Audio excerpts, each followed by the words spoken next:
No me da bola. Escribana, podemos. Cuando yo desee. Ustedes se preguntan por qué vengo los miércoles, ¿vieron? ¿Por qué vengo los miércoles? Y una señora me dice lo que usted desee, cuando usted desee. Voy a seguir viniendo. Tampoco.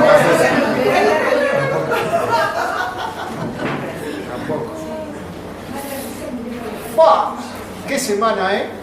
¿Qué semana? Movida. ¿Con qué quieren empezar?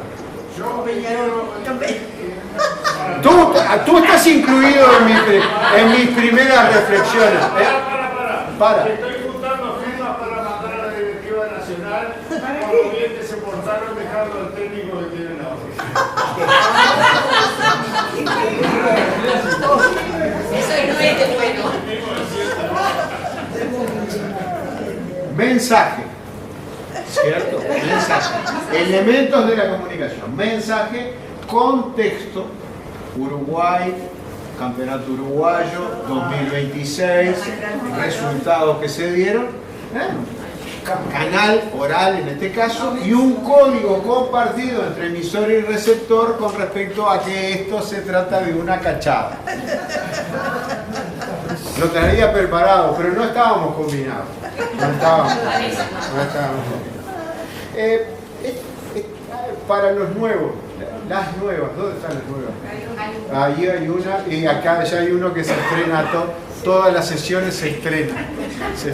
Somos todos nuevos, es decir, somos todos nuevos. Viejo principio, ningún hombre puede bañarse 2 veces en el mismo río, ¿verdad? Es decir, ¿por qué? Porque el agua corre y uno no es el mismo. Entonces todos estamos de estreno. Pero yo tengo el antecedente de la sesión pasada. Hablando de eso, sesión pasada, el hinchismo nacional. ¿A alguien le falta esa lectura? Paso. Manos ávidas recorren carteras y bolsillos de pantalones. Bien. Muchas cosas que quedaron de la sesión pasada y no está Cristina, que está involucrada en estas primeras reflexiones, está involucrado Veledo, está involucrado Cristina, y están involucrados todos los que asistieron a la sesión pasada y todos los que trabajen la lectura del hinchismo nacional. ¿Qué pasó, Antonio? ¿Sobra? Sí. Teníamos de antes, repasó la clase anterior. Pero usted no los conoce. Usted no los conoce. Hay gente que vuelve acá nada más que para recordar qué era lo que hacía los miércoles acá. Hay gente que viene acá porque la dejan en la puerta y baja. ¿Y saber dónde está ubicada la Torre San Fernando? Porque quieren tener un rato libre. Y para saber Entonces la dónde dejan está acá. ubicada la Torre San Fernando. ¿Por qué Vélez? Claro. Camacho y Ledesma. Se sintió aludido, Vélez.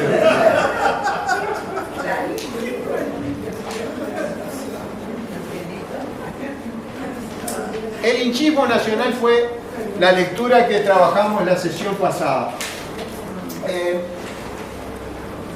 Yo después de que me voy de acá, le voy dando vueltas a las cosas que fui diciendo, ¿no? Es decir, yo no tengo... los que transmiten los partidos de fútbol generalmente hablan de algo que se llama retorno. Es decir, se me perdió el retorno. ¿Qué es el retorno? El retorno es escucharse lo que ellos mismos dijeron, ¿cierto? Para saber en relación al contexto, a ese partido que están viendo, si le erraron, si no le erraron, para pedir disculpas. Entonces, hoy miércoles vine a pedir disculpas. No, es decir, vengo a tampoco a enmendar, vengo a suplementar lo que estuvimos planteando. ¿Por qué? Porque la lectura del hinchismo nacional que estuvimos haciendo está repleta de códigos compartidos entre el emisor y el receptor. Es decir, vamos a este famoso, a esta comunicación literaria que estuvimos planteando desde nuestros talleres iniciales de Enrique Anderson Nimble.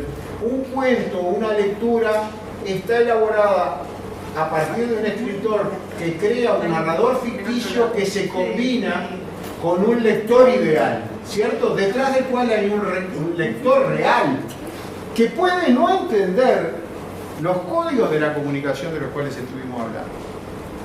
En la sesión pasada yo tuve,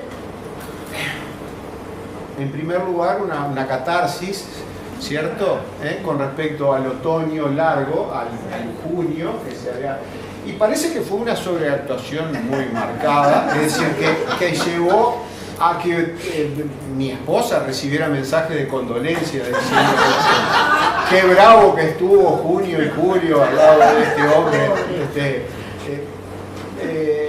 Gente que se solidarizó conmigo, es decir, vino a decirme, para mí también fue largo y no tenía la válvula de escape del fútbol, como era tu caso. En mi caso, la válvula de escape del fútbol funcionaba para abajo, es decir, cada nueva eliminación era un nuevo escalón que bajaba.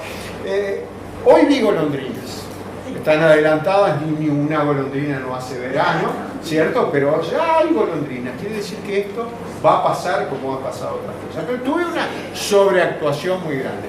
Y una de las sobreactuaciones que tuve fue suplementada eficazmente por algunos de los compañeros que estuvieron acá. Por ejemplo, al llegar en la lectura del hinchismo nacional, cuando habla de que hay hinchas de muchas cosas en Uruguay y dice, hinchas de sí mismo, como el Cacho, dije, bueno, no tenemos los elementos como para hablar de qué Cacho estamos hablando. Y Cristina se mandó un aporte fundamental. Dijo, no, del Cacho que está hablando era el Cacho, que era un asesino, que había matado a un policía. La historia es mucho más fuerte que esa, la historia es mucho más fuerte que esa, en muchos sentidos. Esto lo podríamos ver después. ¿Quieren ver esto? Esto es verdaderamente interesante. Esto es Divisional B de Montevideo, accesos zona oeste. ¿Sí? Este rechaza la pelota cae sobre la ruta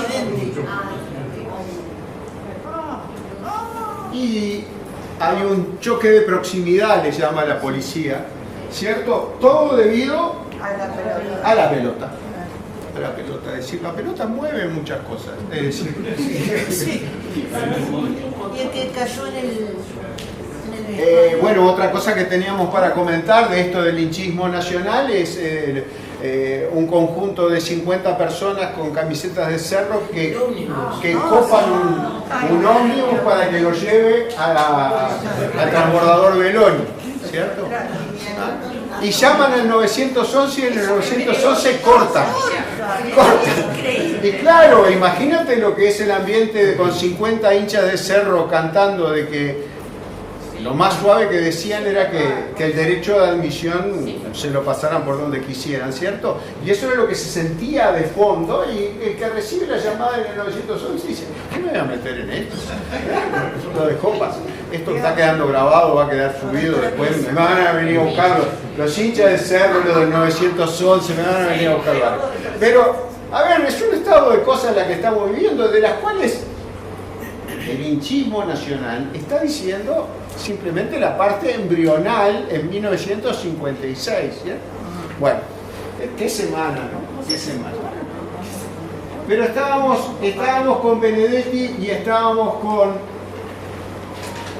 con el Cacho, estábamos con códigos, muchas cosas nos quedó por ver, acá arriba está. Hay hinchas políticos. Esa publicidad me está matando. Ahí está. Hay hinchas políticos. Ahí está. Pero el hinchismo sobrepasa lo deportivo. Se ha desparramado como la gripe y la Coca-Cola por toda la nación. Y hoy en día tenemos hinchas políticos, musicales, literarios y hasta hinchas de sí mismos como el Cacho. No les preparé algo que tenía pensado, digo, 1956, la Segunda Guerra Mundial terminó, 1956, ¿verdad? El artículo, porque sí, también tenemos que ver el tema contextual. La Segunda Guerra Mundial terminó hace 11 años. 11 años. La promesa de Coca-Cola había sido que donde hubiera un soldado norteamericano iba a haber una planta de embotelladora. Ningún soldado norteamericano le iba a faltar una Coca-Cola mientras estuviera enrolado en el ejército. Cuando termina la guerra, Coca-Cola tiene plantas embotelladoras en todo el mundo y entre las cosas que está diciendo este artículo es que la gripe y la Coca-Cola se han desparramado por todo el mundo, ¿cierto? Es decir, la Coca-Cola ya es un fenómeno. Antes de la guerra no se tomaba Coca-Cola, se tomaba agua, se tomaba agua con soda, se tomaba vino, un vino nacional que era, lo dices tú o lo digo yo, servía, era un vino lija, ¿cierto? Es decir, era un vino lija, el vino potro, entre otros vinos.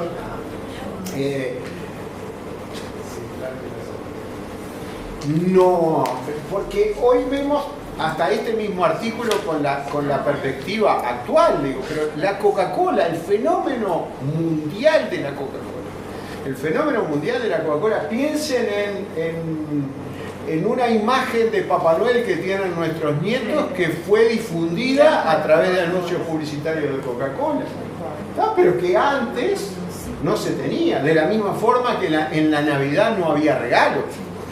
Los regalos eran en Reyes. ¿No?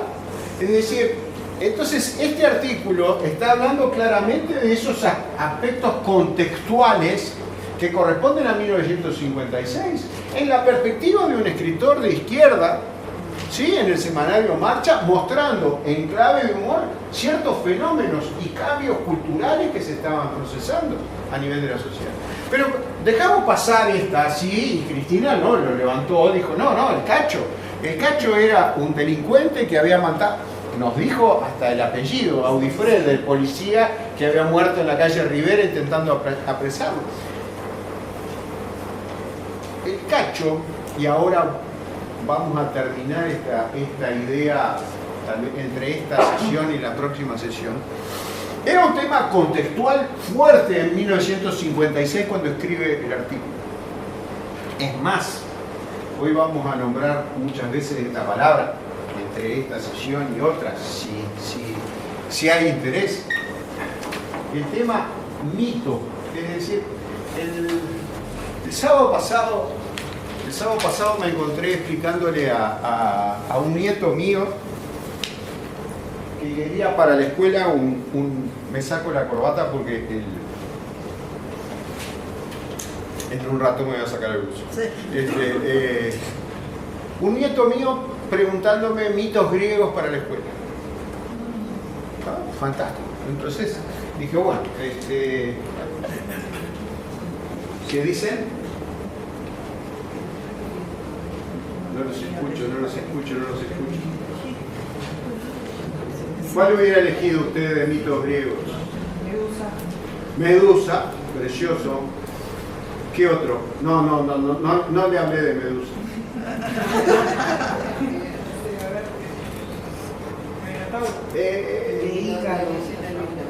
El de Ícaro, caramba.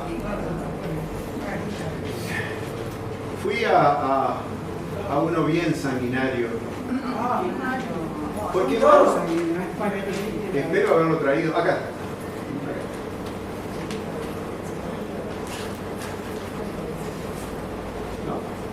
No quiere.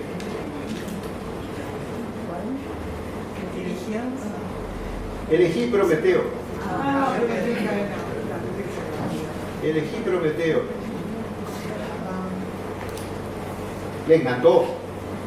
Le encantó. Es decir, Prometeo tiene la osadía de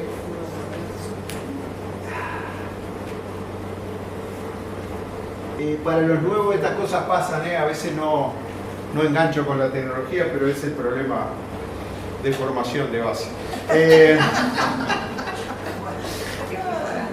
Prometeo comete la osadía de entregarle el fuego que los dioses tenían entre sí, llevárselo a los hombres. Entonces Zeus lo castiga, y lo castigan los dioses en su conjunto, lo encadenan en una montaña con unas cadenas que este titán no podía romper, y lo condenan a que un águila le comiera el hígado.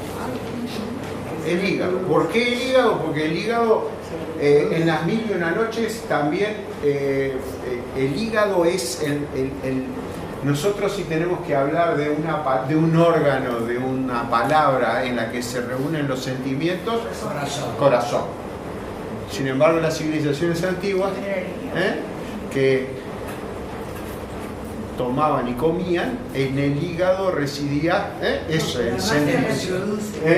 No, en el caso de Prometeo se reproducía, que ese era el tema. Bueno, el águila venía, le comía todos los días el hígado, y el hígado, como él era inmortal, se volvía a reproducir. Entonces el águila el otro día venía a comer en el mismo lugar. Los ojos de mi nieto eran un poema, ¿no? Es decir, ese sufrimiento permanente, ¿cierto? Y saber que al otro día te iba a pasar lo mismo, hasta que es liberado,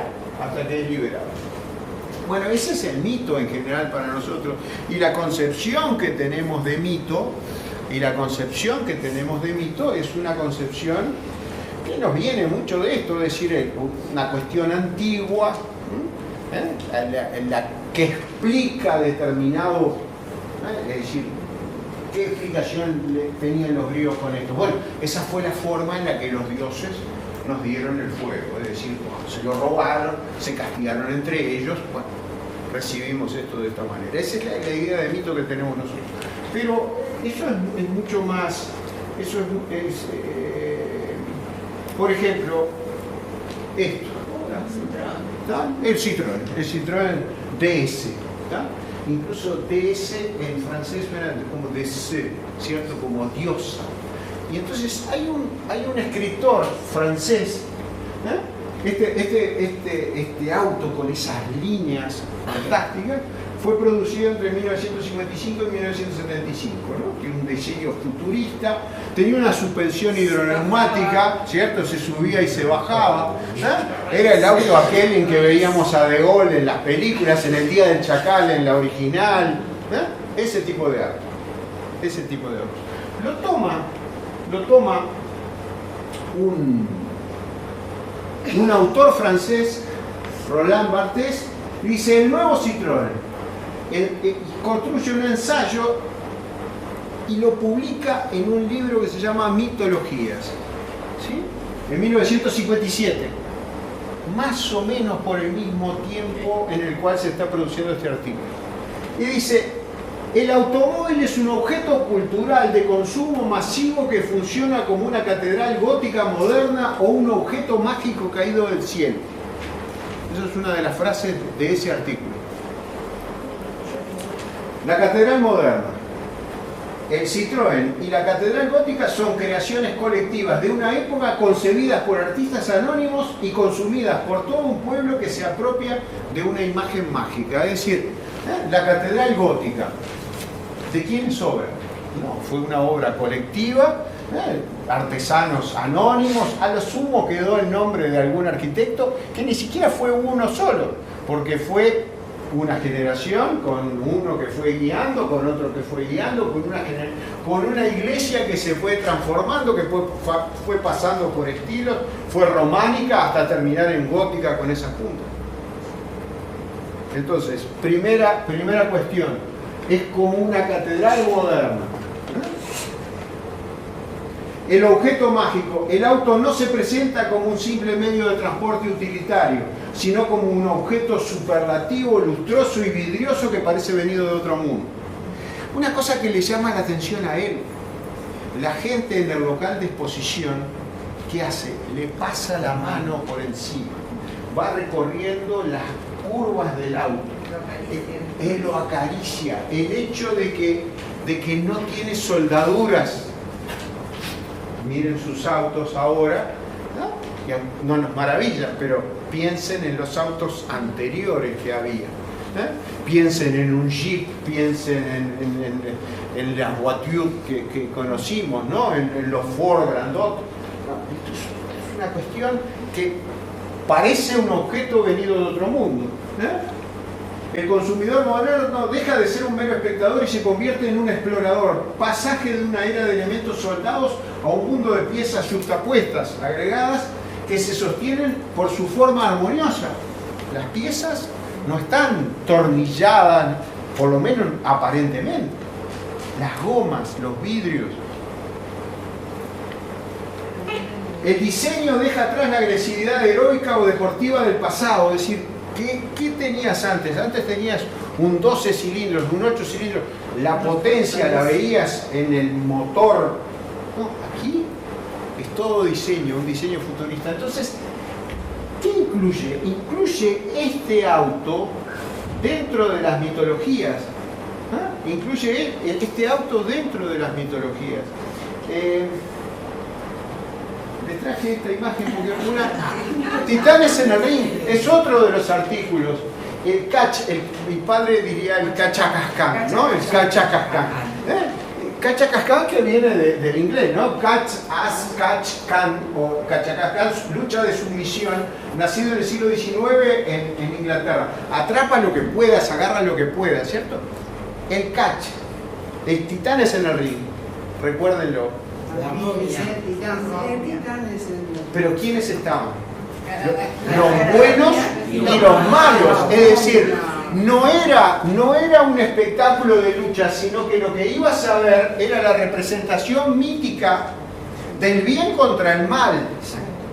¿Tá? Es decir, a Pepino el 9 lo ayudaba Super Pibe contra los malos, ¿sí? La momia, el caballero rojo, que era el defensor de la justicia. Tufik Mehmet era el malo, que venía envuelto en sus telas misteriosos. La momia era mala, pero tenías una momia negra que era más mala. Entonces tenías una construcción mítica. Y eso nos dice Barthes. Si Barthes dice, no, el mito no es una cosa del pasado. El mito se está construyendo. El mito se está construyendo. Cacho fue un personaje mítico de esos años. ¿En qué sentido? La carrera delictiva de Cacho empieza como un infanto juvenil, un menor infractor. Los artículos son verdaderamente duros, ¿no? Es decir, atropellan a un bombero de ANCAP para ver qué ruido hacía. Es decir, era un descartado de los planes escolares, era proveniente de una familia no resuelta. Entonces, la sociedad uruguaya, esa sociedad que estamos en el mes de agosto nostalgiando, ¿cierto? Volviendo, y nostalgia, recuerden en agosto, que lo tienen que recordar, nostalgia. Y tenemos un doctor en sala, todo lo que sea algia es dolor, ¿sí? Nostalgia es el regreso con dolor. Cuando estás nostálgico, estás recordando algo y te duele. Así somos los uruguayos. Grises, a lo sumo azules, ¿cierto?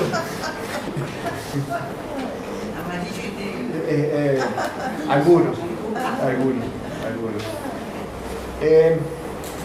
Y nostálgicos.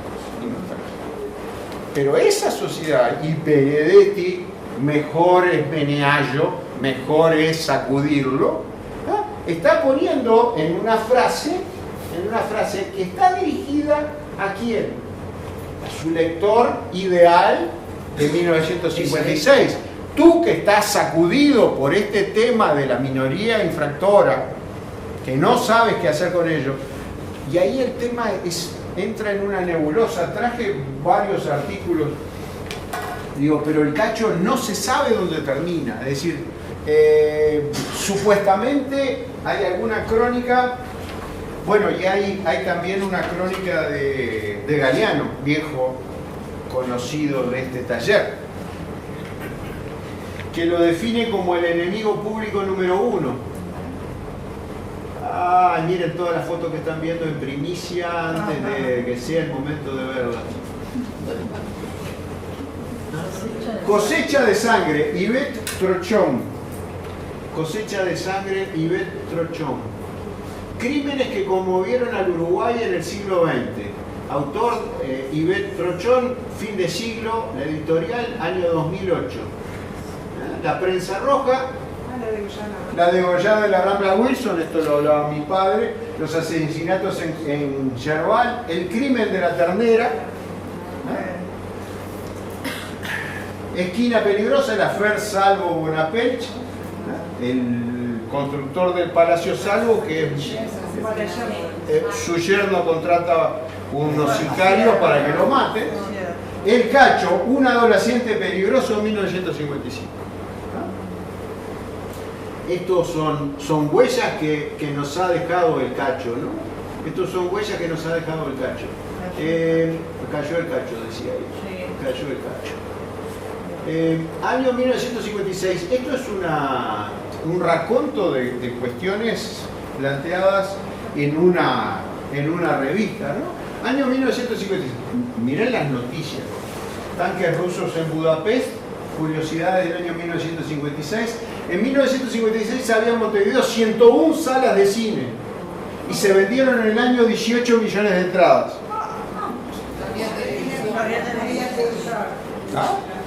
En 1960 y poco van a llegar al Uruguay dos franceses manejando un 12B que después van a escribir una crónica de viaje que se llama La Vuelta al Mundo en un 12B. Uno de ellos va a ser asesor de Mitterrand, asesor de comunicaciones de Mitterrand. Describen cosas fantásticas en su vuelta al mundo, ¿no? Es decir, un puesto francés en un lugar recóndito en el desierto del Sahara que habían decidido, es decir, cuando ellos pasan, que hubiera 3 guardias en el lugar.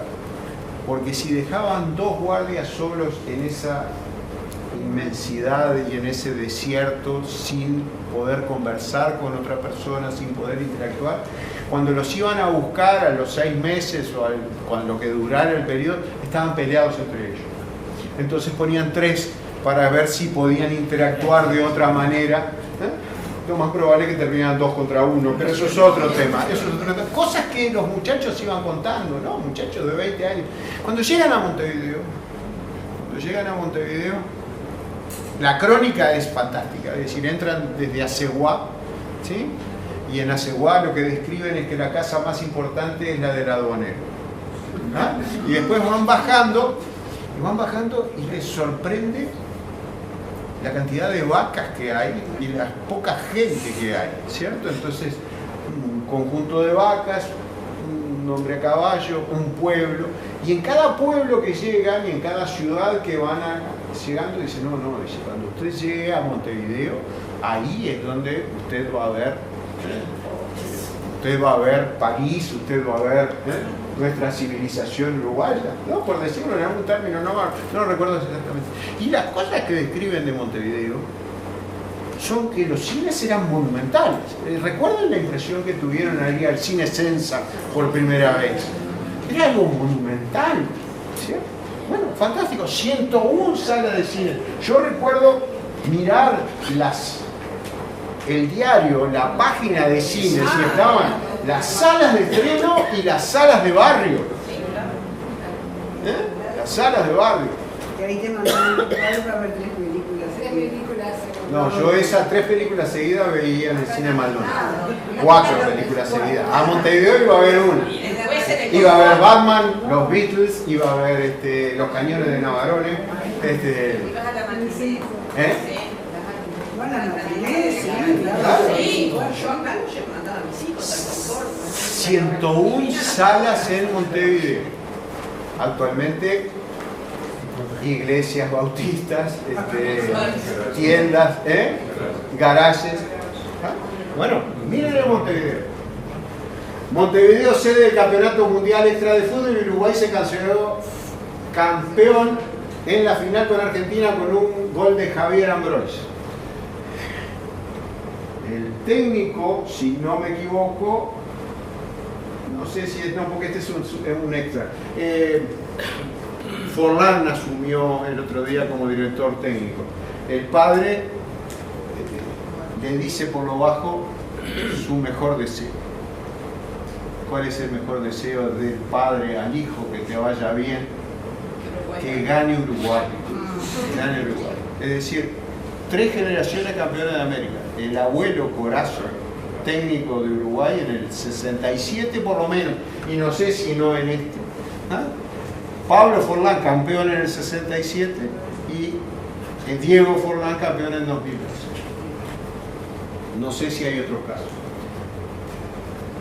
Un tribunal de honor que juzgó a Perón en ausencia, ya estaba exiliado, lo acusó de haber vivido con una menor de 15 años, delito castigado por el Código Penal. Los escraches públicos también existían. Una nueva ley electoral les dio el derecho a voto a las mujeres y a los indios en Bolivia. Hasta entonces no tenían derecho a ejercer ese acto.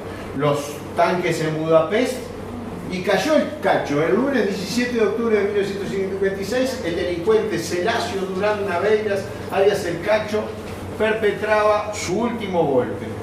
En el amanecer de ese día fue sorprendido en una finca de la avenida Rivera, y en la unidad se subió un ómnibus, disparó un balazo al funcionario policial Carlos Audíferer, causándole la muerte.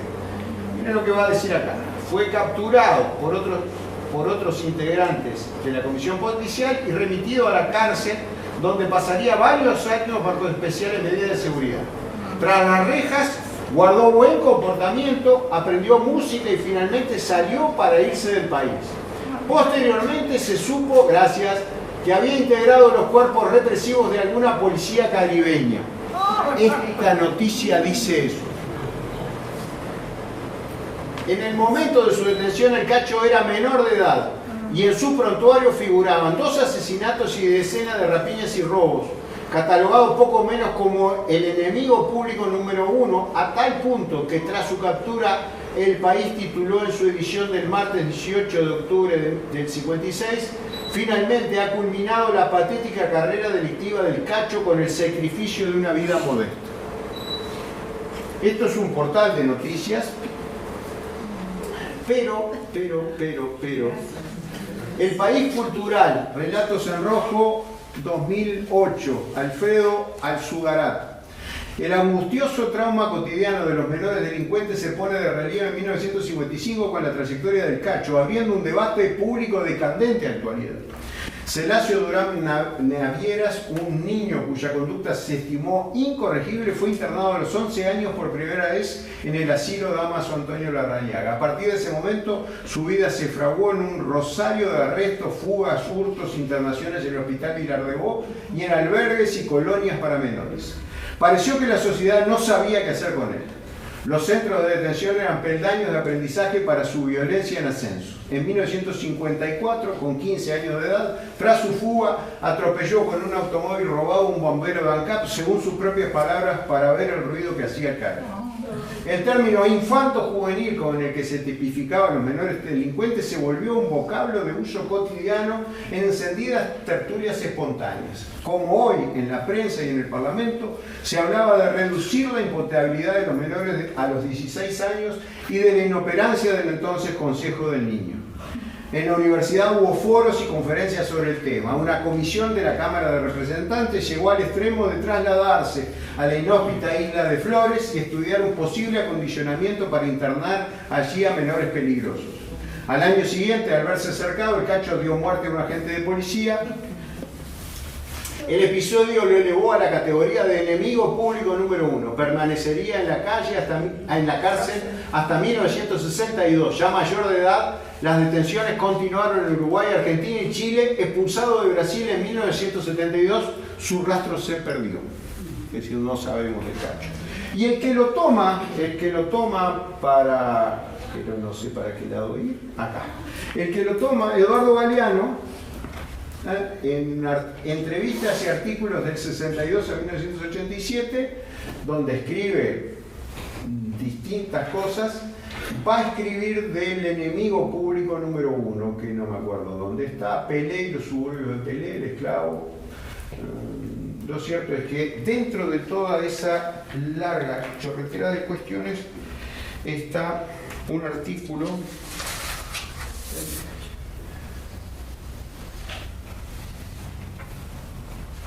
El símbolo uruguayo del mal. Eduardo Galeano, marcha 29 de marzo de 1963, es decir, 7 años después de esta crónica donde Benedetti ya lo ponía como al Cacho como un hincha de sí mismo, es decir, alguien que no se integraba con el resto de la gente.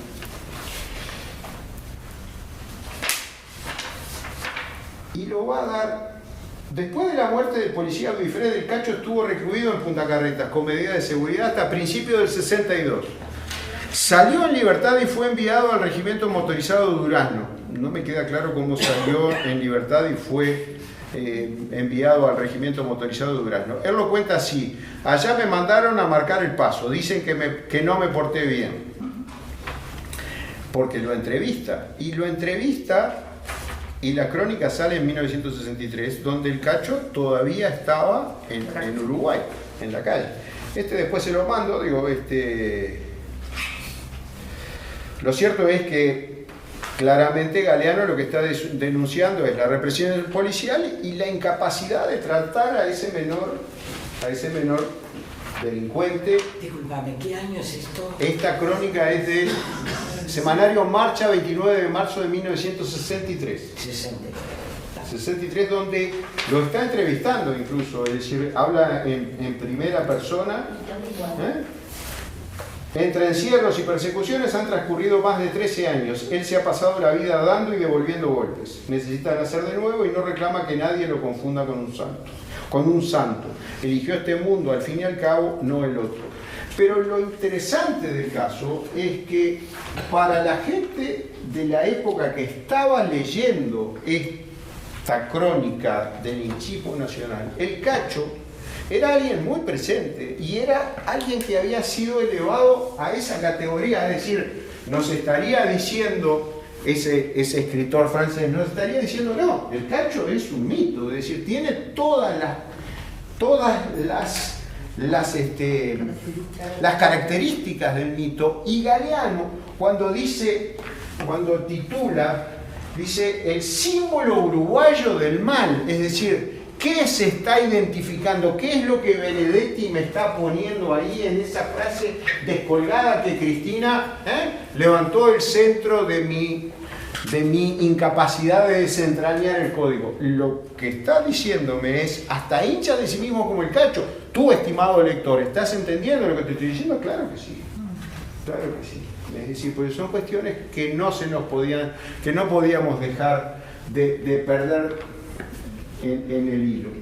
Al terminar la sesión, Veledo, que es otro que levanta centros rastreros a media altura y cabecea, me dice, hay una cuestión que dejaste pasar y que es cierto, es decir, cuando habla del funcionario público y habla del hincha político, nombra un sobre todo. Y el sobre todo es un símbolo clásico que después la va a nombrar a la 15 como heredera de ese bachismo, ¿no? Pero este es Pepe Valle, es decir, otra construcción mítica uruguaya. Piénsenlo de esa manera. ¿Qué características tiene Pepe Valle? ¿Y qué es lo que...? Tal vez sea un tema de Pepes. Tal vez sea un tema de Pepe, ¿no? Es decir, también en Artigas hemos hecho una construcción mítica. ¿Está? Con Artigas de pronto mucho más cercano al mito fundacional de Prometeo que nos trajo el fuego. Es decir, tomamos a este ser del siglo XIX y dijimos fundador de la orientalidad. Jamás, pobre Artigas, se le ocurrió que nosotros íbamos a ser que orientales, sí, porque formábamos parte de la provincia oriental, pero él, la concepción de él, era una concepción absolutamente revolucionaria de integrar las provincias unidas del Río de la Plata en una única, ¿cierto? Entonces, lejos está el Pepe en bronce de ser el depositario de eso que le hemos puesto encima de fundador de Nacionalidad Oriental. Pasa que lo pusieron porque no tenía que ser ningún político, no tenía que ser ni blanco ni colorado, el único que encontraba. Es que no tenía contacto, entonces, y bueno, y hubo una construcción intelectual de decir, este es, y piensen que nos formamos con esto, pagando con monedas que tenían a Artigas detrás. Artigas este es el mismo Artigas de nuestra plaza en la Asunción del Paraguay. Y esto que tuvimos colgado en todas las secretarías de todas las escuelas, donde entrábamos orgullosos en toda fecha patria a honrar a este señor. Construcción mítica, tal vez una cuestión de Pepe, no hemos creado otro Pepe, no creamos un mito alrededor de Mujica últimamente, ¿sí? También, y bueno, tal vez sea una cuestión de Pepe. El sobre todo, ¿no? El sobre todo, con el diario El Día, esto es una caricatura, El Día, y abajo tiene una viñeta, un poema cortito, ¿no? Un verso. El diario El Día, ¿no? Tuvimos acá los suplementos hueco grabados el miércoles pasado. El Día le dio renombre y si el pueblo le confía la más alta jerarquía, podrá decirse de este hombre que aprovecha bien el día. El sobre todo, es decir, y no recuerdo, del sobre todo y la manga me hablaba, ¿no? En la crónica del linchismo nacional. En la crónica del linchismo nacional.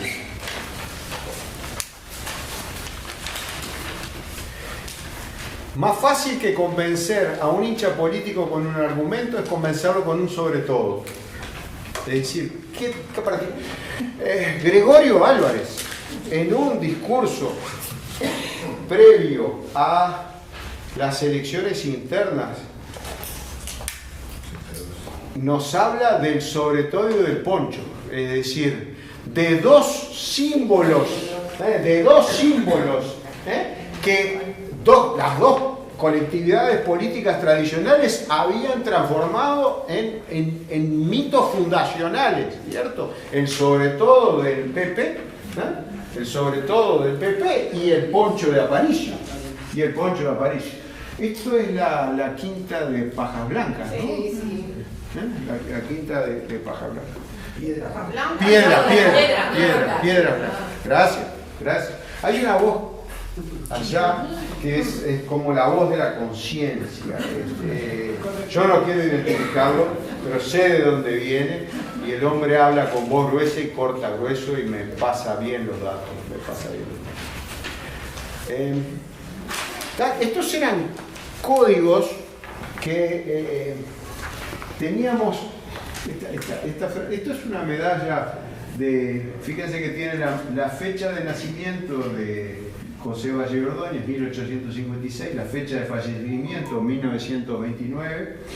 Nuestra obra es de justicia para todos, para nosotros y para nuestros adversarios, para nuestros hijos y para los hijos de nuestros adversarios. Es decir, una linda frase, es decir,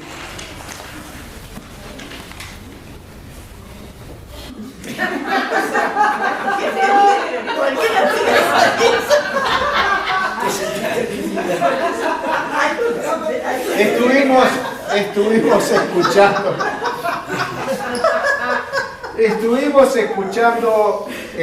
escuchando el discurso de la calle Pou el otro día, y las son todas construcciones y relatos En este momento digo, tengo en la cabeza, ¿qué dijo Luis Lacalle Pou? Dijo, tranquilo, satisfecho, tranquilo, satisfecho, no estoy conforme. Pero no, sí. No estoy conforme. No estoy conforme.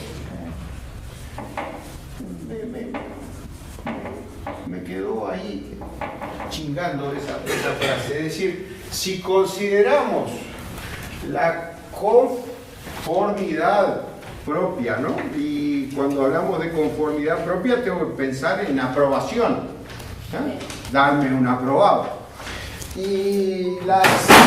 algo por atrás. Es que hay micrófonos y saben que estoy tratando de...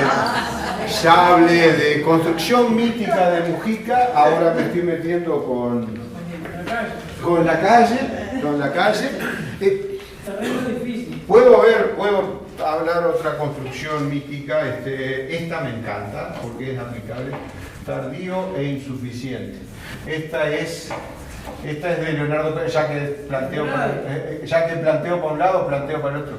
Es decir, esta sirve para todo. Tardío e insuficiente, esta es de Leonardo Pereira del Frente Amplio, ¿no? Entonces, siempre todo es tardío e insuficiente, sobre todo si yo me pongo en el centro, ¿no? Es decir, los mismos que me hacen son tardíos e insuficientes. Lo que recibo es tardío e insuficiente. Siempre me voy a considerar, y es aplicable, fantástico. Es decir, ¿cómo estuviste? ¿Cómo te llevo de trabajo de tardío e insuficiente? ¿Por qué? Porque siempre va a necesitar.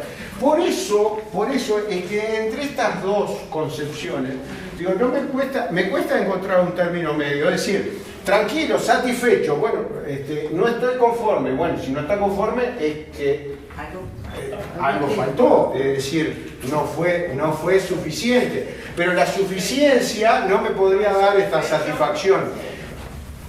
Y ahí estoy entrando en un análisis semántico de un discurso.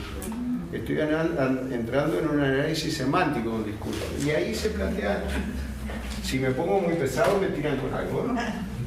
Ahí, el análisis semántico es el que busca encontrar una explicación a cada una de estas palabras. Así como al Cacho le tuvimos que buscar una explicación, ¿no? Le tengo que buscar una explicación a esta frase, si es que lo tiene, ¿está? Y de la misma forma a esta otra. Y ambas, a su vez, que esto es algo en lo que tenemos que seguir recalcando, forman parte de dos relatos distintos de la misma realidad. Es decir, si el expresidente me está diciendo esto, que está tranquilo y satisfecho de lo que se hizo, pero del otro lado le dijeron que había sido tardío y insuficiente, es la misma realidad la que se está interpretando, pero se está mirando con dos cristales distintos. Entonces, ¿qué les resulta raro? Lo que me resulta raro es que coexistan dos relatos distintos dentro del Uruguay, ¿no? Si los uruguayos podemos decir, siempre vamos a tener dos relatos, es decir, lo dijimos desde la visión orwelliana, es decir, como Uruguay no hay, puede competir como acá no se puede vivir. En la misma oración, en el mismo párrafo, aunque sea. ¿Por qué? Porque somos así, es decir, somos criticones, llegamos tardía e insuficientemente. Y yo cuestiono esto, es decir, que yo creo que somos incapaces de obtener satisfacción. Es decir, como los Rolling Stones, ¿no? ¿Conocen la canción Satisfaction? I can get no satisfaction. Es decir, no puedo estar satisfecho. Es decir, Mick Jagger cantando esa canción es un uruguayo. Es una construcción mítica uruguaya. La podemos escuchar en cualquier momento, es una de mis preferidas. Es decir, yo no puedo lo dice en su canción, ¿no? Diciendo, no puedo sentirme satisfecho porque con el comercial ese que me está diciendo esa marca de cigarrillos con que no voy a fumar nunca, ¿eh? O con la camisa de ese hombre que nunca va a estar, que mi camisa nunca va a estar tan blanca como la de él. Entonces, no puedo tener satisfacción. Y eso es una construcción que hemos hecho del 60 para acá, por lo menos en mi persona y en los casos anteriores. Si hay alguno anterior, también. Si estoy muy pesado, me lo dicen. Cosas que nos quedaron pendientes de la sesión pasada y que me quedaron dando vuelta en la cabeza. Dunlopillo.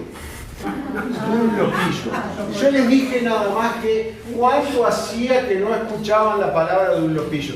Cuando vi esta imagen, quiero que la miren así. ¿Ah? Recordé el olor de esa goma, esa goma ardida. Recordé el olor de esa goma ardida en esa construcción. Para mi sorpresa, Dunlopillo no era americano. ¿Era francés? Era inglés. La marca existe hasta ahora. ¿Existe? ¿Cómo no? Ahora te voy a mostrar la marca. Venía de Dunlop, ¿cierto? Pero siempre había asociado que Dunlop era una marca norteamericana. No, lejos de eso. Yo les pido que miren esta. Yo no recuerdo dónde las puedo haber visto, estas etiquetas. Pero Dunlopillo Super Soft Deep Six Mattress, es decir, colchón made in England. Y esta frase que era fantástica, this side up, es decir, este lado para arriba. ¿No recuerdan colchones que tenían un lado de invierno y uno de verano? Miren por todas las cosas que hemos pasado. ¿No recuerdan cardadores de lana que fueran por la casa a cardar los colchones de lana? Pero eso eran los afiladores que hemos mencionado, pero Los colchoneros. los colchoneros, es decir, te agarraban el colchón y lo cardaban. Te armaban el otro. En Ituzaingó y Sarandí yo recuerdo. Mi abuela tenía un cargador Para los buzos. Miren todas las cosas que hemos pasado, todas las cosas que pasamos por alto, incluso dentro de la lectura de esto. Esta es la página actual de Dunlop y que habla del Dunlopillo. Recuerden lo que nos decía, que el que se sentaba sobre Diario en la tribuna era un verdadero hincha. El que se sentaba sobre un Dunlopillo era un snob, un advenedizo, le diríamos ahora.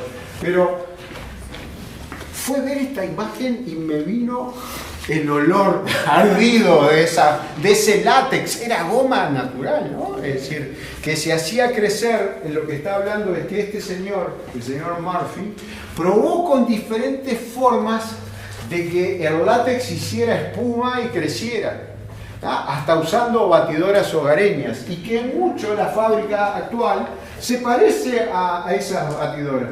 Estas son cosas en las que se había probado Dunlop. Y lejos de estar en Inglaterra, la fábrica está como Ulises llegando a Grecia, es decir, está en Ática, muy cerca de Atenas. Es decir, las industrias pesadas se fueron todas de... Debe ser contaminante. Debe ser contaminante. Lo dijo ella, para que quede registrado, que no me vengan a buscar a mí. A mí me pueden venir a buscar por otra cosa. Pues. Es decir, contamos con más de 50 tiendas en toda Grecia y Chipre que pueden dar servicio a casi todas las zonas. Es en nuestras instalaciones propias de Ática.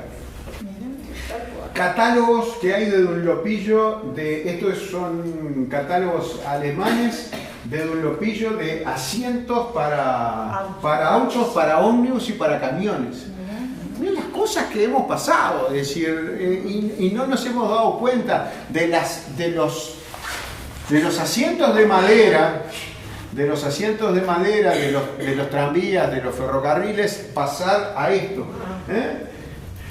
En los aviones, comerciales. Este comercial que debe ser hasta australiano, porque lo que dice es RAAF, Royal Australian Air Force. Los gurises, garantía de 20 años para el látex, para el látex. ¿Cómo se vende un colchón? Con una señora rubia. Con una señora rubia, con una señora en camisón, así se vende un colchón. Pero fíjense la frescura de estos comerciales viejos, ¿no? La chapa de... Y este señor es Dunlop, John Boyd Dunlop, un veterinario escocés. El hijo se había mudado a Belfast. Cosas que aprendí para usted. Había una columna radial ecuatoriana que se llamaba Leí para usted. Me encantaba, es decir, me encantaba el nombre. El individuo iba y hacía una columna semanal, leí para usted esto, y iba y lo contaba. No, leí para usted. Entonces, aprendí para usted. Que este señor, el veterinario escocés, se había mudado a Belfast y el hijo iba a la escuela en un triciclo y por las calles de Belfast iba haciendo ruido. Los ruedos del triciclo eran de goma sólida, rígida, maciza. Entonces, ¿qué hizo? Infló una goma y la cubrió con tela. Acá está el prototipo, ¿sí? Y la cubrió con tela y se las puso al triciclo. Entonces vio que se deslizaba mucho mejor y que no hacía ruido. Y la patentó. Y se la aprobaron la patente. Y después le avisaron que había un señor que 2 años antes ya la había patentado. Entonces tuvo una lucha de derechos hasta que consiguió llevar adelante. Esto es un soldado inglés con su bicicleta rota y las gomas impecables, ¿no? Y las gomas impecables. ¿Sí? Dunlop. Así que, lejos del Dunlopillo ser americano, nos habíamos olvidado de hablar. ¿Olvidado ¿está?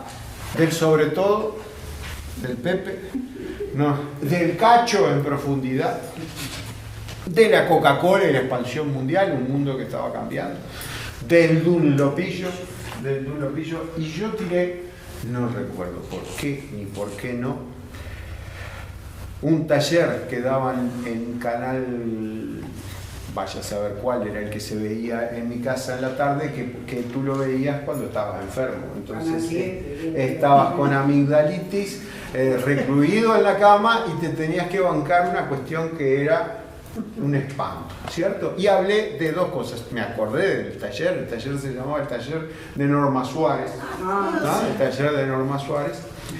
Y el amor tiene cara de mujer. El amor que debían ser las cosas que veía cuando estaba enfermo. De otra forma, solamente atado a la cama era que podía ver esas cosas.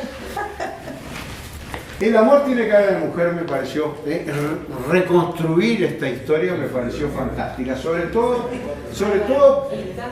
porque si les dije en la sesión pasada de que Benedetti en Los viudos de Margaret Sullivan reconstruía esa imagen ideal de la mujer como para enamorarse de ella, y era el primer intento de dar, de sentirse con una mujer, y era Margaret Sullivan.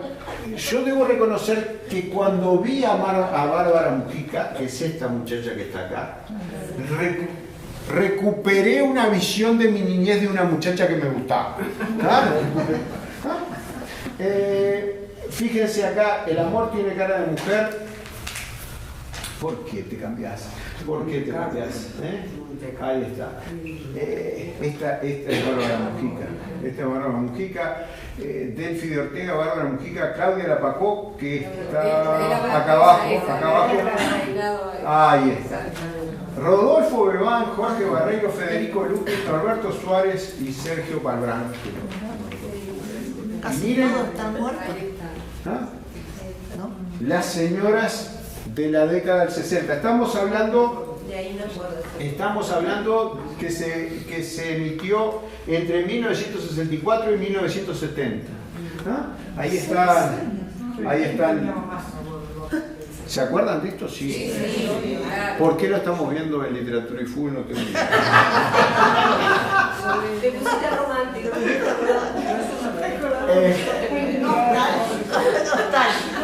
En el mes de la nostalgia te pusiste nostálgico.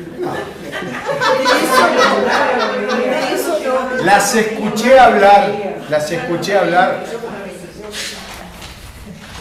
La televisión argentina, ¿qué era lo que nos volvió? Ya no pasa, ¿no? Pero el voceo, el vos, vos tenés, como escribe Benedetti, nos golpeaba cuando llegaba a través de la televisión. Estas señoras no van a hablar de vos, van a hablar porque es una actuación, y es una acción sobre el lenguaje para compartirlo. ¿Les interesaba? A ver cómo hablaban.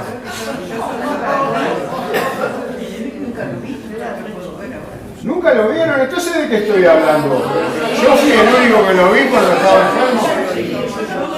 Lo que sí en la cama no lo veía, porque si había una tele era en el living.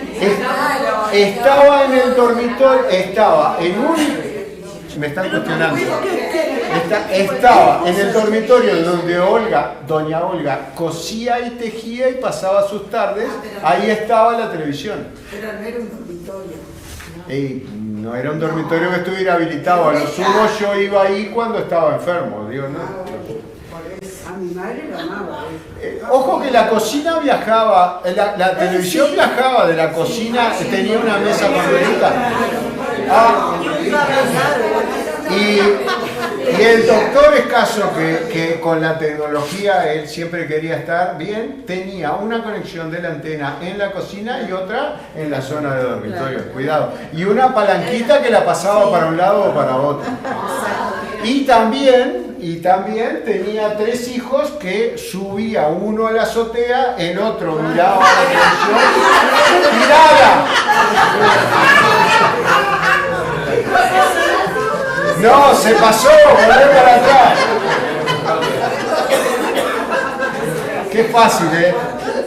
Miren qué ahora llegan y ponen el cable y quieren mirar el partido y le pasan el partido de Huachipato contra... Y antes había que hacer todas las cosas que había que hacer. Qué fácil. Qué fácil que era. Bueno, ahora vamos a cruzar los dedos. Vamos a conectar la computadora. A ver si tenemos conexión. Eso que se cayó para atrás.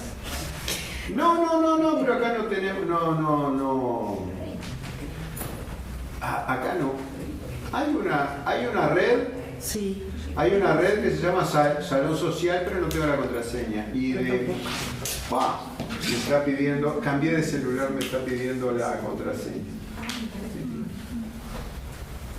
Veremos si tenemos suerte. Maravilloso.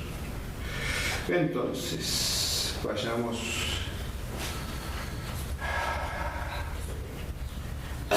Las cosas que busqué para usted. O no sé si las busqué para mí, digo, también tiene que pensar eso.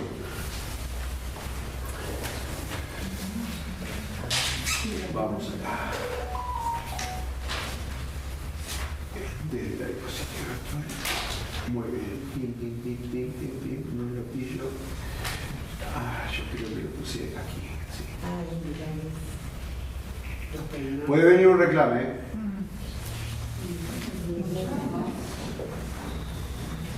Anuncio publicitario. Exacto. No es un reclamo. Ya va. Ay, la va a besar. Ay, ¿no la ven? No. Pero poner Rodolfo Belvane. No, ese es Sergio Renán. Ese era Sergio Renán.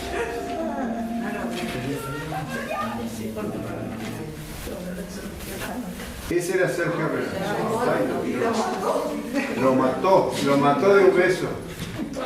Y ahí termina el capítulo, lógicamente, ¿no? Ahí. Lo único que no había podido conseguir, que llamó a su casa y tu padre le había dicho que estabas aquí.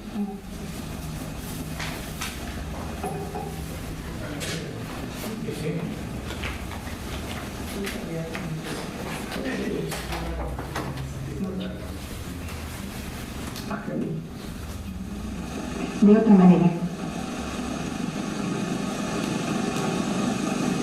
¿Cómo sabes que de otra manera? No, Alberto, déjame. El beso de la prenda. Déjame querer, ¿qué te pasa?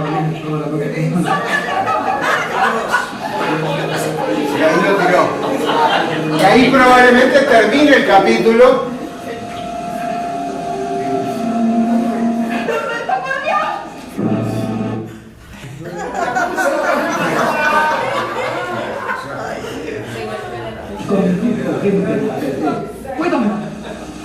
Ella es una veinteañera y quiere recibir gente en la casa. No lo puedo soportar, me avergüenzo por vos. No seas majadera, Marcela, hazme el favor. Tira mi pan y llama a meter. Pero papá. No tengo salud a faltar. Aunque lo hiciera, no podría vivir jamás un confort como este, ¿no? Hay que pensar.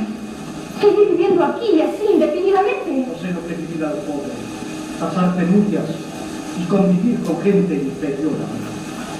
No, mijita, no estoy dispuesto a pasarlo otra vez. Lucrecia tiene su carácter, pero aquí se vive algo real.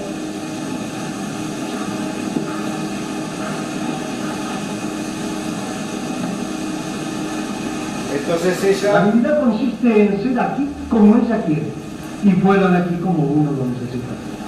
Si no fuera tan vehemente y tan quisquillosa, ya lo habría comprendido hace rato. Espero que no recibas aquí a gente que no le guste a tu tía. Es su casa y tenés que respetarla.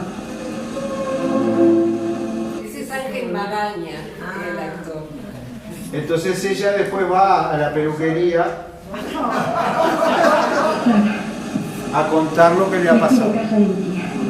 Pero Marcela, ¿qué vas a hacer? Cualquier cosa. Menos soportar que me anulen y me humillen como una esclava. ¿Y tu padre? Mi padre está muy bien, gracias. A él no le molesta que a mí me mortifique. Qué barbaridad. ¿Puedo ayudarte en algo? ¿Quieres venir a casa hasta que encuentres? Gracias. Estoy desde anoche en la declaración Santillán. Pero, Dios mío. No pone mucho más. ¿Sí? Lo único que falta es que vengan, que digan que vienen al taller a mirar telenovelas. De nenecas callar. De nenecas callar. Muy bien. Aunque no crean, tienen otra construcción mítica de la época en esas imágenes. Dunlopillo, ya pasé todo esto, muy bien.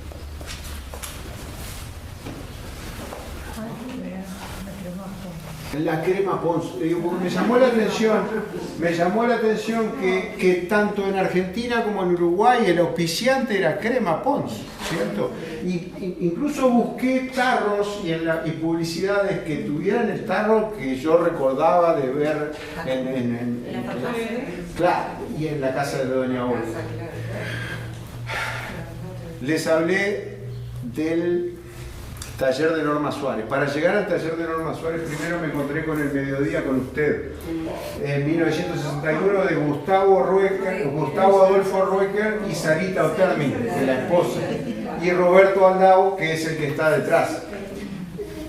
Estos son locutores y presentadores de la televisión uruguaya. Miren lo que era Rodríguez Taveira, de la bonanza de La Paloma. Cristina Morano. Caravana.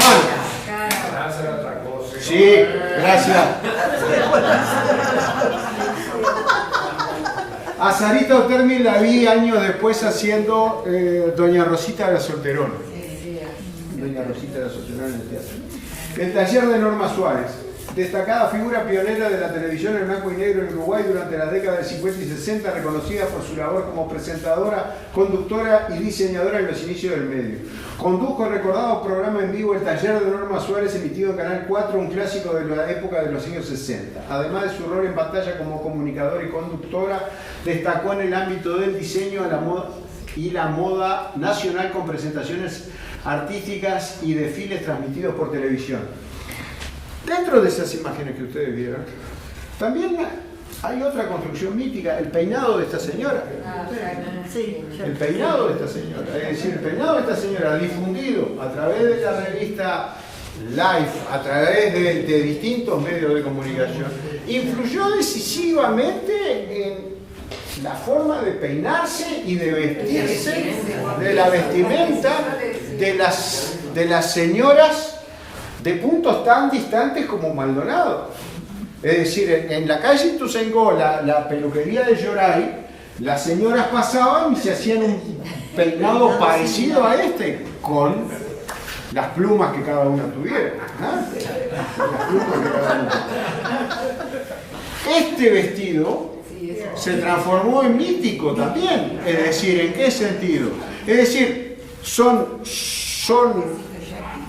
símbolos, ¿tá?, que quedan grabados en la memoria a través de ciertas imágenes que uno recibió. Y uno recuerda la foto de Jacqueline Jacqueline Bouvier, ¿tá? Jacqueline Kennedy, otra construcción. Es decir, Jacqueline Bouvier se transformó en Jacqueline Kennedy por el casamiento, y después en Jacqueline Onassis. Y este vestido, manchado de la sangre de su marido, después aparece en pleno vuelo con Lyndon Johnson jurando la presidencia. Y ella al lado. Me quedé sin aire de tanta cuestión que tenía para decir. Doña Olga, en el taller de Norma Suárez, escuchó, leído este cuento que les voy a pasar y quedó verdaderamente conmovida. Y es un cuento de Benedetti que no tiene nada de fútbol.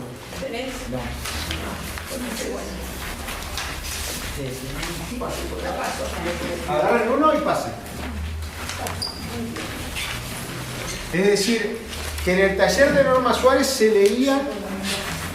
leía Horacio Quiroga, La gallina degollada, porque no estábamos en la casa, estábamos en la escuela. Y se leyó Los Pocillos.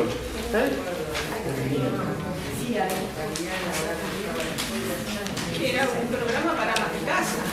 Era un ómnibus que duraba desde el mediodía hasta que entraban los dibujos animados de la tarde.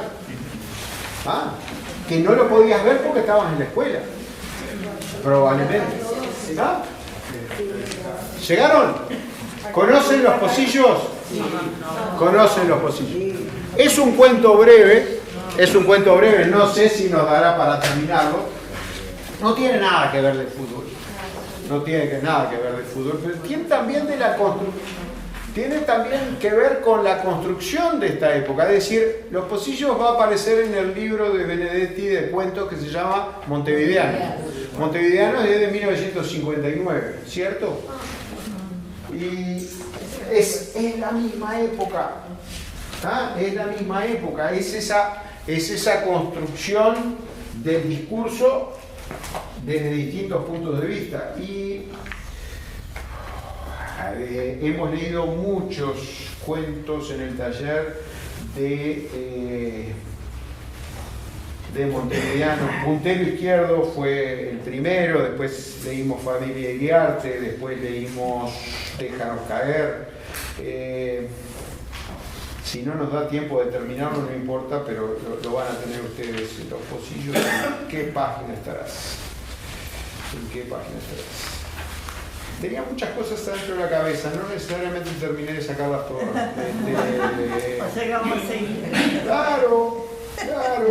Claro, sobre todo con el tema de la construcción de esa mitología de la que nos habla Bartés. Es decir, que todas estas cuestiones se terminaron transformando en nosotros en la construcción identitaria. cuando vimos a Jacqueline Kennedy recién, todo ese tipo de cosas formaba parte de nosotros. Bueno, lo voy a buscar en el índice. Eso es más fácil. Pero no me lo había 102. No, que lo podías obtener desde acá, digo. Sí. Usted dijo, Allá sí, te lo lento. yo no soy corto de vista, soy corto de brazos.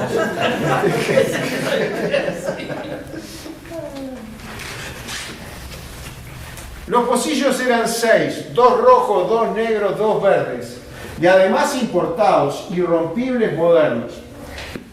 Siempre lo asocié con Melamina. melamina. Sí, melamina. Melamina.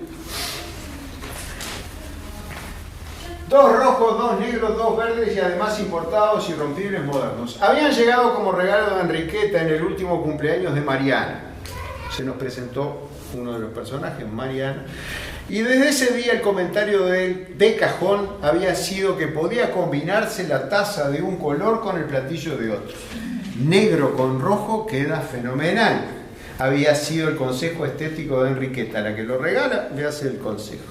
Pero Mariana, en un discreto rango de independencia, había decidido que cada pocillo sería usado con su plato del mismo color. ¿Ah? Es decir, la señora va a tomar su rasgo de independencia. ¿En qué lo va a tomar? En que las tazas van con el mismo color. El café está pronto. ¿Lo sirvo?, preguntó Mariana. La voz se dirigía al marido, pero los ojos estaban fijos en el cuñado. Este parpadeó y no dijo nada, pero José Claudio contestó: todavía no, espera un ratito. Así que tenemos a Mariana, no esta Mariana, sino otra Mariana. Mariana, José Claudio,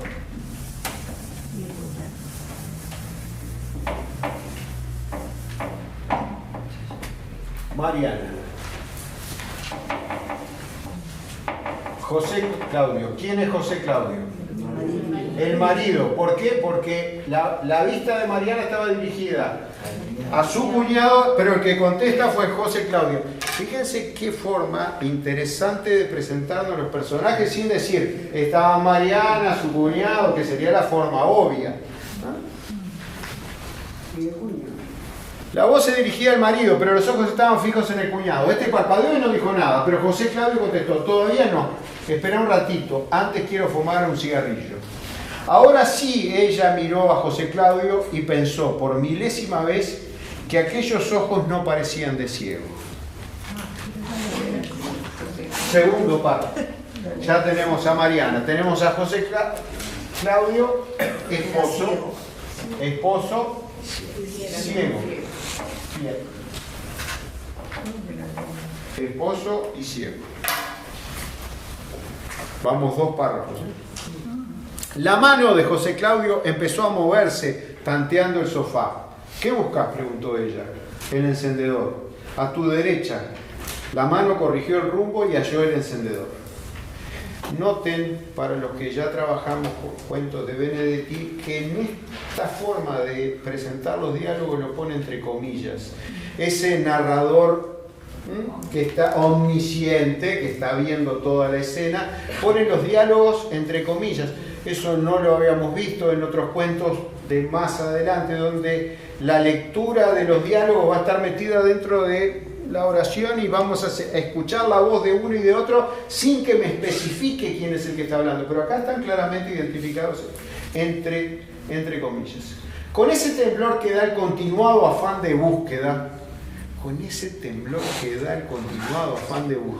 es decir, el pulgar hizo girar varias veces la ruedita, pero la llama no apareció.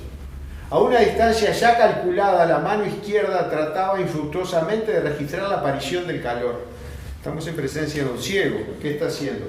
Hace girar la llama y la otra mano está tratando de... Fantástico. Entonces Alberto encendió un fósforo y vino en su ayuda. Aparece el cuñado. Cuñado.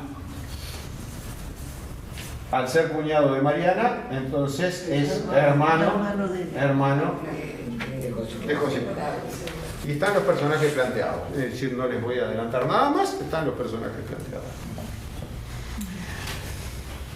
Entonces Alberto encendió un fósforo y vino en su ayuda. ¿Por qué no lo tirás?, dijo Alberto, ¿no? Con una sonrisa que, como toda sonrisa para ciegos, impregnaba también las modulaciones de la voz. Fíjense qué bien articulada que está esa oración. Es decir, con una sonrisa que, como toda sonrisa para ciegos, impregnaba las modulaciones de la voz. Claro, me estoy dirigiendo a un ciego. Entonces, ¿qué hago? Una sobreactuación de lo que estoy haciendo para que el otro me entienda. No lo tiro porque le tengo cariño, es un regalo de Mariana. Van a tener la oportunidad de escucharlo leído por Benedetti, que lo va a leer mucho mejor que yo. Pero no se detiene. Me tienen a mí y punto. Es decir, ya les dije, ustedes me eligieron y se jorobaron, ¿no? Ella abrió apenas la boca, y por suerte estoy en agosto, no estoy en junio. Estuve peor. Ella abrió apenas la boca en julio y recorrió el labio inferior con la punta de la lengua. No lo tiro porque le tengo cariño, es un regalo de Mariana. Ella abrió apenas la boca y recorrió el labio inferior con la punta de la lengua. Un modo, como cualquier otro, de empezar a recordar. Y al recordar, ese narrador omnisciente que está metido dentro de la cabeza de Mariana, nos va a meter a nosotros en esa historia. Es decir, vamos a saber cuándo. ¿Está?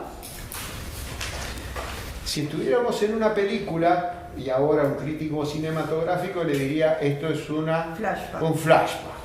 Ah, tengo gente que sabe que se siente en la primera fila.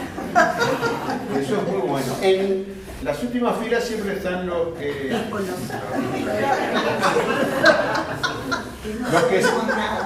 se besan en la última fila. Un flashback. En términos literarios es una analepsis, es decir, la prolepsis es cuando va hacia el futuro, la analepsis es cuando va hacia atrás. Gracias, profesora. Tengo gente sentada del pecho adelante. Analepsis, es decir, Mariana va a ir hacia atrás y el narrador omnisciente metido dentro de su cabeza nos va a contar qué es lo que está pensando Mariana. Y dice Mariana, un modo como que fue en marzo de 1953, cuando él cumplió 35 años y todavía bebía. Habían almorzado en casa de los padres de José Claudio en Punta Gorda. Nos ubica en el tiempo y nos ubica en el espacio. En Punta Gorda. Habían comido arroz con mejillones y después se habían ido a caminar por la playa. Él le había pasado un brazo por los hombros y ella se había sentido protegida, probablemente feliz o algo semejante. Habían regresado al apartamento y él la había besado lentamente, morosamente, como besaba antes.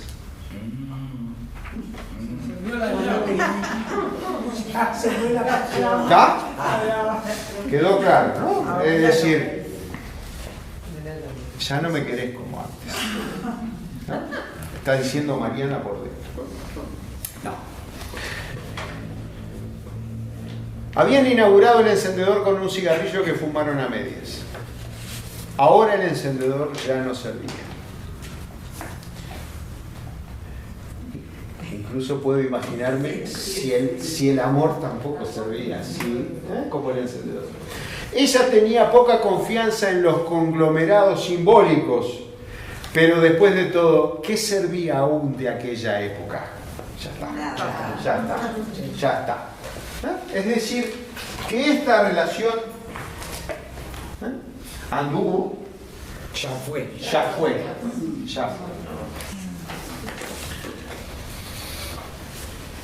Este mes tampoco fuiste al médico, dijo Alberto. No. ¿Querés que te sea sincero? Claro.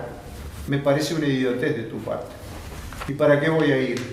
Para oírle decir que tengo una salud de roble, que mi hígado funciona admirablemente, que mi corazón golpea con el ritmo debido, que mis intestinos son una maravilla. ¿Para eso querés que vaya? estoy podrido de mi notable salud sin ojos.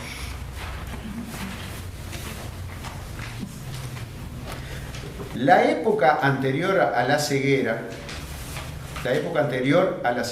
José Claudio nunca había sido un especialista en la exteriorización de sus emociones, pero Mariana no se ha olvidado de cómo era ese rostro antes de adquirir esta tensión, este resentimiento. Estuve a punto de hablar de resentimiento y, por suerte, el narrador me lo dice él. Su matrimonio había tenido buenos momentos, eso no podía ni quería ocultarlo, pero cuando estalló el infortunio, él se había negado a valorar su amparo, a refugiarse en ella. Todo su orgullo se concentró en un silencio terrible, testarudo, un silencio que seguía siendo tal aun cuando se rodeara de palabras. José Claudio había dejado de hablar de sí. De todos modos deberías ir, apoyó Mariana. Acordate de lo que siempre te decía Menéndez. ¿Cómo no que me acuerdo? Y miren el uso de las mayúsculas. Para usted no está todo perdido. Ah, y otra frase famosa. La ciencia no cree en milagros. Yo tampoco creo en milagros. ¿Y por qué no aferrarte a una esperanza? Es humano. ¿De veras? Habló por el costado del cigarrillo. Se había escondido en sí mismo, pero Mariana no estaba hecha para asistir, simplemente para asistir a un reconcentrado. Mariana reclamaba otra cosa, una mujercita para ser exigida con mucho tacto, eso era. Con todo, había bastante margen para esa exigencia, ella era dúctil. Toda una calamidad que él no pudiese ver, pero esa no era la peor desgracia. La peor desgracia era que estuviese dispuesto a evitar por todos los medios a su alcance la ayuda de Mariana. Él menospreciaba su protección. Qué increíble, cuando escribí el él, allí lo corregí porque el él estaba sin tilde, y en esta edición el él está sin tilde. Él menospreciaba su protección. Y Mariana hubiera querido. ¿Estaba corregido? Sí. ¿No le faltaba? Ah, bueno, me faltó ese. ¿Vieron? Él menospreciaba su... No es que los mayúsculas... No, sí, Él menospreciaba su protección. Y Mariana hubiera querido, sinceramente, cariñosamente, piadosamente, protegerlo. Bueno, eso era antes. Ahora no. También había pasado esa otra etapa. El cambio se había operado con lentitud. Primero fue un decaimiento de la ternura. Eso me pareció fantástico, es decir, la ternura decae. El cuidado, la atención, el apoyo que desde el comienzo estuvieron rodeados por un halo constante de cariño, ahora se habían vuelto mecánicos. Ella seguía siendo eficiente, de eso no cabía duda, pero no disfrutaba manteniéndose solícita. Después fue un temor horrible frente a la posibilidad de una discusión cualquiera. Él estaba agresivo, dispuesto siempre a herir, a decir lo más duro, a establecer su crueldad sin posible retroceso.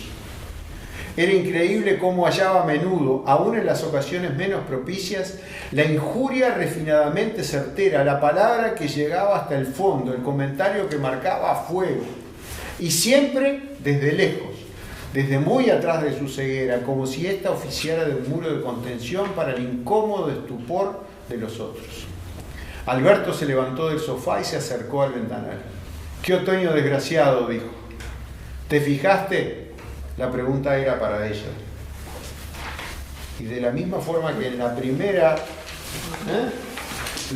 vez el ciego había respondido cuando ella se había dirigido al cuñado, ahora que el cuñado habla, responde él.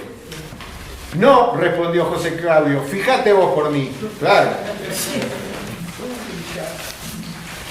Alberto la miró. Durante el silencio se sonrieron. Al margen de José Claudio y sin embargo a propósito de él. De pronto Mariana supo que se había puesto linda. Siempre que miraba a Alberto se ponía linda. Él se lo había dicho por primera vez la noche del 23 de abril del año pasado. Esas cosas que se acuerdan las mujeres, ¿vieron? La noche del 23 de abril del año pasado. Hacía exactamente 1 año y 8 días. Una noche en que José Claudio le había gritado cosas muy feas y ella había llorado desalentada, torpemente, triste durante horas y horas. Es decir, hasta que había encontrado el hombro de Alberto y se había sentido comprendida y segura.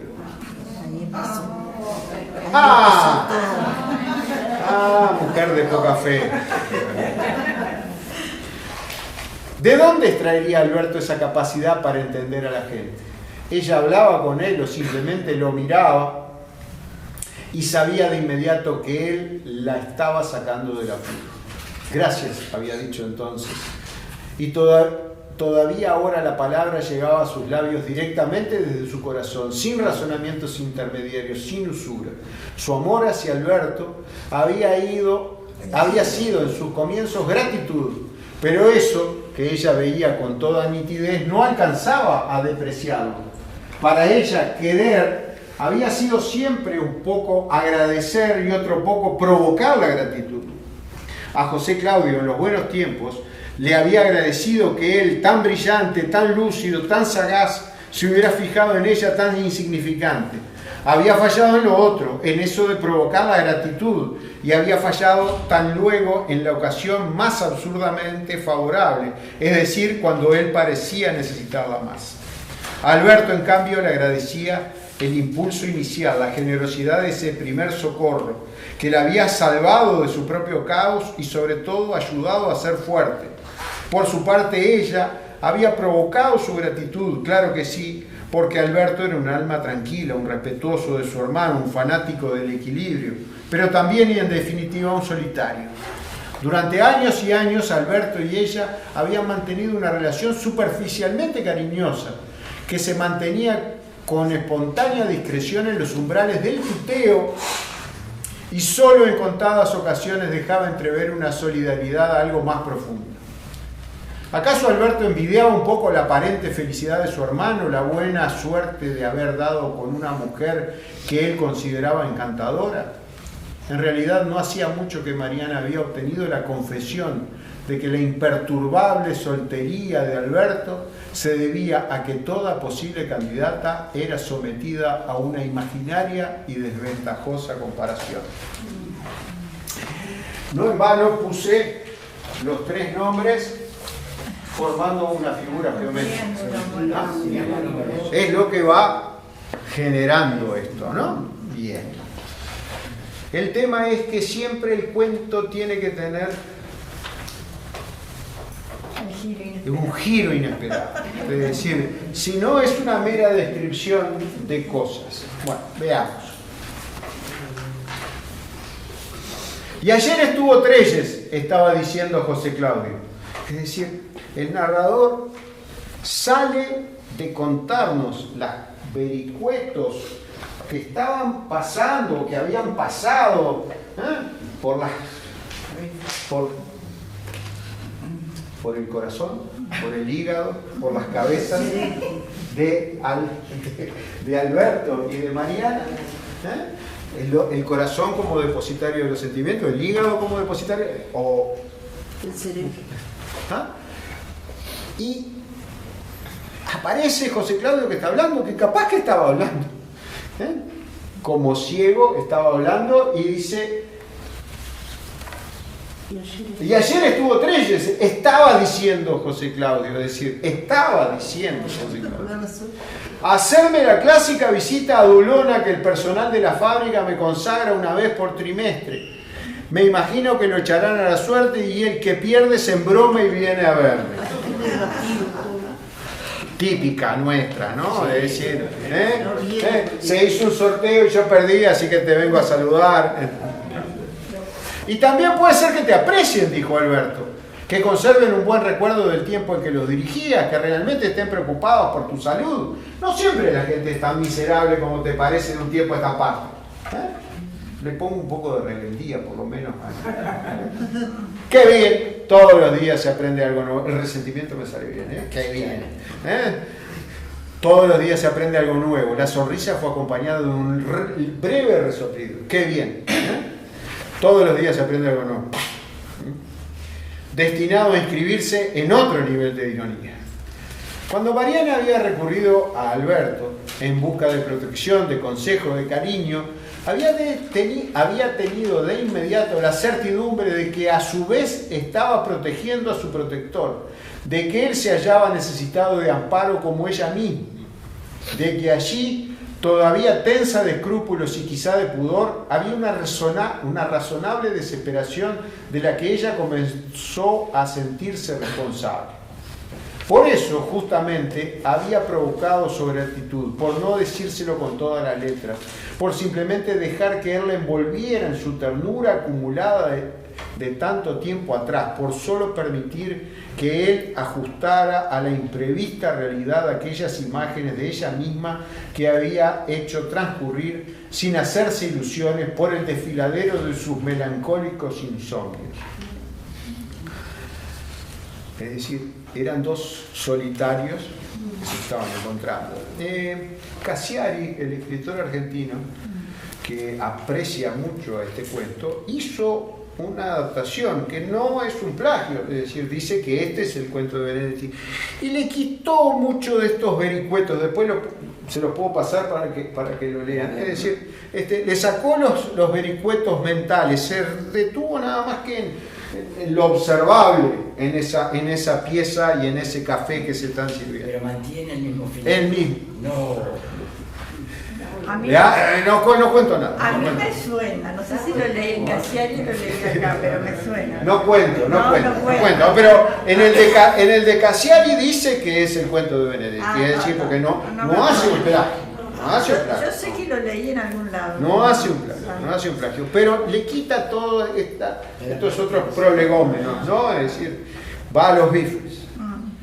Ahí estoy tratando de ponerlos ansiosos, que es mi papel. Pero la gratitud pronto fue desbordada, como si todo hubiese estado dispuesto para la mutua revelación, como si solo hubiera faltado que se mirasen a los ojos para confrontar y compensar sus afanes. A los pocos días, lo más importante estuvo dicho y los encuentros furtivos menudearon. Mariana sintió de pronto que su corazón se había ensanchado. El narrador ubica los sentimientos en el corazón, no en el hígado, no en la cabeza, no como prometido. Y que el mundo era más que eso, Alberto y ella. Así que se había cortado esta vía y había surgido esta otra. Ahora sí podés calentar el café, dijo José Claudio. Y Mariana se inclinó sobre la mesita ratona para encender el mecherito. Y en la versión que ustedes tienen no dice de alcohol. No. Y cuando escuché a Benedetti dice el mecherito de alcohol. Así que corrijan ahí, dice mecherito de alcohol. Y se inclinó sobre la mesa ratona para encender el mecherito de alcohol.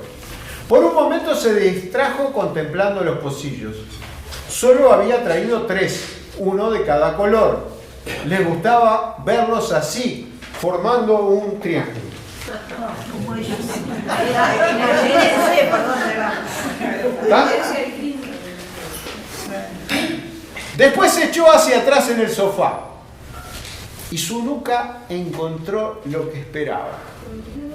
La mano cálida de Alberto ya ahuecada para recibir. ¡Qué delicia, Dios mío!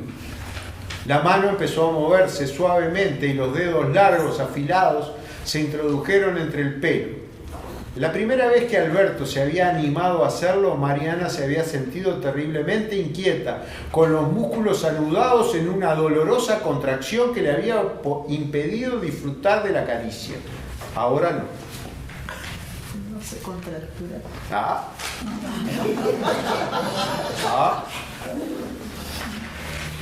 Te lo cantaba somos novios, nos amamos. Como todos procuramos el momento más oscuro, más oscuro, para amarnos, para darnos el más dulce de los besos. Es decir, ¿qué es lo que necesita la intimidad? Es decir, y tenés un ciego adelante. Tenés un ciego adelante.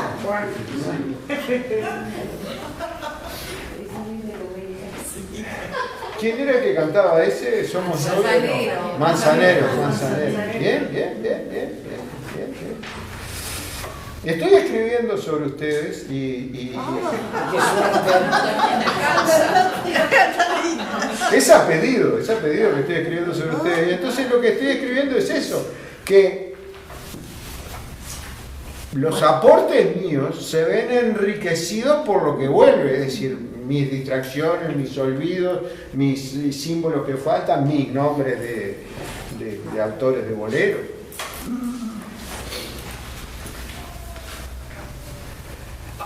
Ahora estaba tranquila y podía disfrutar. Le parecía que la ceguera de José Claudio era una especie de protección divina. Sentado frente a ellos, José Claudio respiraba normalmente, casi con beatitud.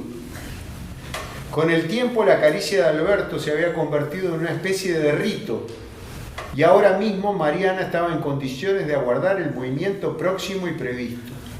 Como todas las tardes, la mano acarició el pescuezo, rozó apenas la oreja derecha, recorrió lentamente la mejilla y el mentón.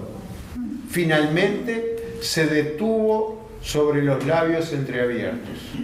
Entonces ella, como todas las tardes, besó silenciosamente aquella palma y cerró por un instante los ojos. Cuando los abrió, el rostro de José Claudio era el mismo, ajeno, reservado, distante. Para ella, sin embargo, ese momento incluía siempre un poco de temor. Un temor que no tenía razón de ser, ya que en el ejercicio de esa caricia púdica, riesgosa, insolente, ambos habían llegado a una técnica tan perfecta como silenciosa. El beso en la mano no tenía chasquido, ¿no? No era. Hay que romper la tensión.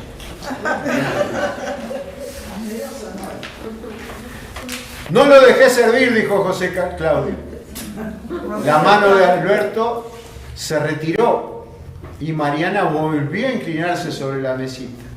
Retiró el merchero, apagó la llamita con la tapa de vidrio, llenó los pocillos directamente desde la cafetera.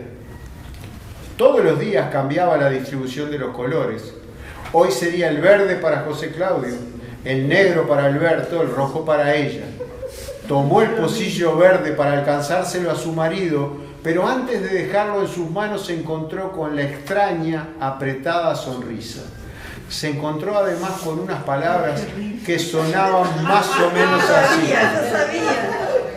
No, querida, hoy quiero tomar en el pocillo rojo. Está buena. Me sonaba.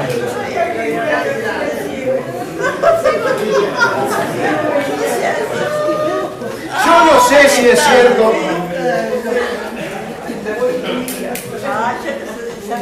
Yo no sé si es cierto que doña Olga lo escuchó en el taller de Norma Suárez. Tendría que volvérselo a preguntar. Sé que en un momento se habían sentido sorprendida con la gallina degollada de Horacio Quiroga en la lectura en la televisión. Pero piensen en escuchar esto si fue cierto. En la década del 60. En la década del 60, con todo ese resentimiento que tiene ese ciego, ¿no? que es un poco y de esa pintura de la sociedad montevideana, ¿no? Es decir, Punta Gorda, arroz con mejillones, clase media acomodada, la fábrica, el que lo viene a saludar todos los meses porque perdió el sorteo y le toca ir, todo ese tipo de conceptos. No tiene nada de fútbol, no tienen nada que ver con nada de lo de este taller, pero lo quería compartir con ustedes.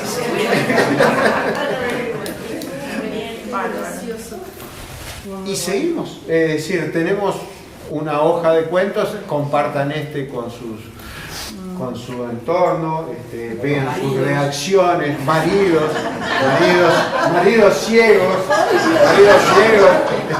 recorran ese espinel de amor y de gratitud mutuo, no miren a los cuñados, la señora. Y nos vemos el miércoles que viene, que tenemos, para seguir con mitos, tenemos a Maradona y Vargas Llosa y tenemos a mitología también. Benedetti, contado el cuento, lo subiste. No, lo subo solo. No lo vas a hacer caso. No.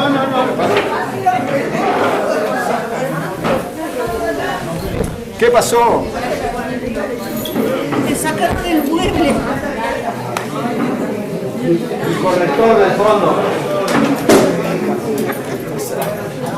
Una voz gruesa que se siente de allá y dice...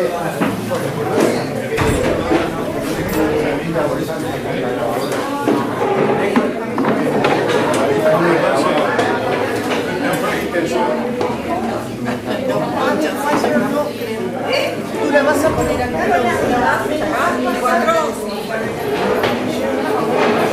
Bueno, una acá y otra de chocolate. Los trajes de baño.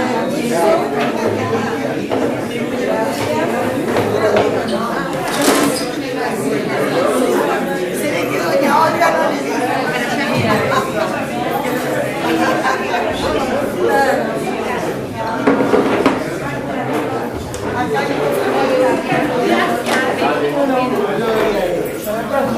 Hasta la próxima.